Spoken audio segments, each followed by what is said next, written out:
नबी करीम सल्लल्लाहु अलैहि वसल्लम पर वही का इब्तिदाई दौर अच्छे सच्चे पाकीज़ा ख्वाबों से शुरू हुआ।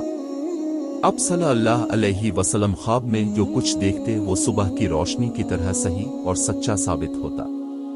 फिर मन जानिब कुदरत अब सल्लल्लाहु अलैहि वसल्लम तन्हाई पसंद हो गए और अब सल्लल्लाहु अलैहि वसल्लम ने गार हिरा में खलवत नशीनी इख्तियार फरमाई और कई कई दिन और रात वहाँ मुसलसल इबादत और याद इलाही व ज़िक्र व फ़िक्र में मशगूल रहते। जब तक घर आने को दिल ना चाहता तोशा हमरा लिए हुए वहाँ रहते। तोशा ख़त्म होने पर ही अहलिया मोहतरमा खदीजा रज़ी अल्लाह अन्हा के पास तशरीफ़ लाते और कुछ तोशा हमरा लेकर फिर वहाँ जाकर खलवत गुज़ी हो जाते।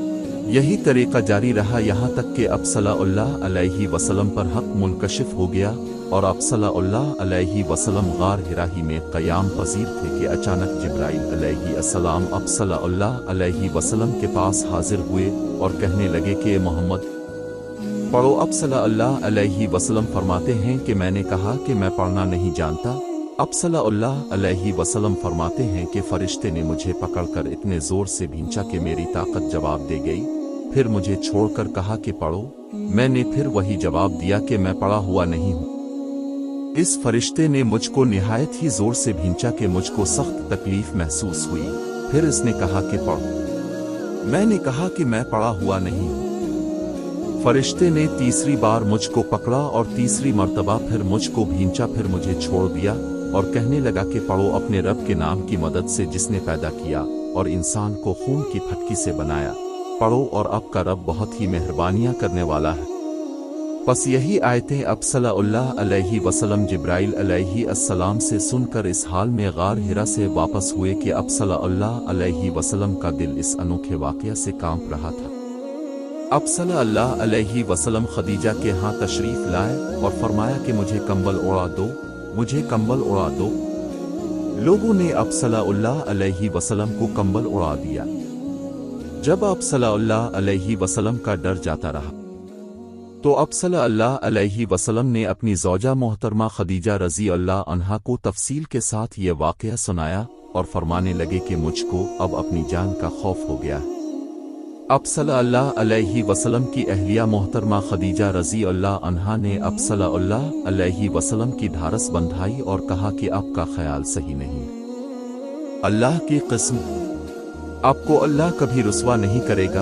अब तो अखलाक फाजिला के मालिक हैं, अब तो कुंबा परवर हैं, बेकसों का बोझ अपने सर पर रख लेते हैं, मुफलिसों के लिए अब कमाते हैं, मेहमान नवाजी में अब बेमिसाल हैं और मुश्किल वक्त में आप अमर हक का साथ देते हैं।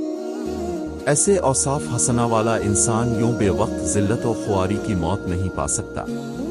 फिर मजीद तसल्ली के लिए खदीजा रज़ी अल्लाह अन्हा अब सल्लल्लाहु अलैहि वसल्लम को वर्क़ा बन नौफल के पास ले गई, जो उनके चचाजाद भाई थे और ज़माना जाहिलियत में नसरानी मजहब इख्तियार कर चुके थे और इब्रानी ज़बान के कातिब थे। चुनांचे इंजील को भी हसब मंशाए खुदावंदी इब्रानी ज़बान में लिखा करते थे। इंजील सरयानी ज़बान में नाजिल हुई थी, फिर उसका तर्जमा इब्रानी ज़बान में हुआ। वर्क़ा इसी को लिखते थे। वो बहुत बूढ़े हो गए थे, यहाँ तक कि उनकी बीनाई भी रुखसत हो चुकी थी।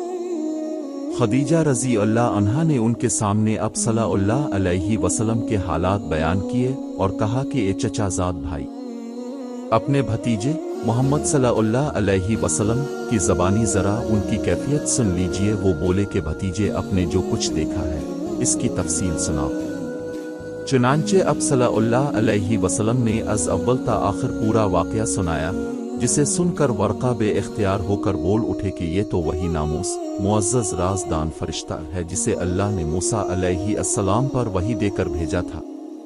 काश मैं आपके इस अहद नबूवत के शुरू होने पर जवान उम्र होता। काश मैं इस वक्त तक जिंदा रहता जबकि आपकी कौम आपको इस शहर से निकाल देगी। रसूल अल्लाह सल्लल्लाहु अलैहि वसल्लम ने यह सुनकर ताज्जुब से पूछा कि क्या वो लोग मुझको निकाल देंगे, हालांकि मैं तो इनमें सादिक व अमीन व मकबूल हूँ। वर्क़ा बोला, हाँ ये सब कुछ सच है, मगर जो शख्स भी आपकी तरह अमर हक लेकर आया लोग उसके दुश्मन ही हो गए हैं। अगर मुझे आपकी नबूवत का वो ज़माना मिल जाए तो मैं आपकी पूरी मदद करूँगा। मगर वर्क़ा कुछ दिनों के बाद इंतकाल कर गए। फिर कुछ अरसा तक वही की आमद मौकूफ रही।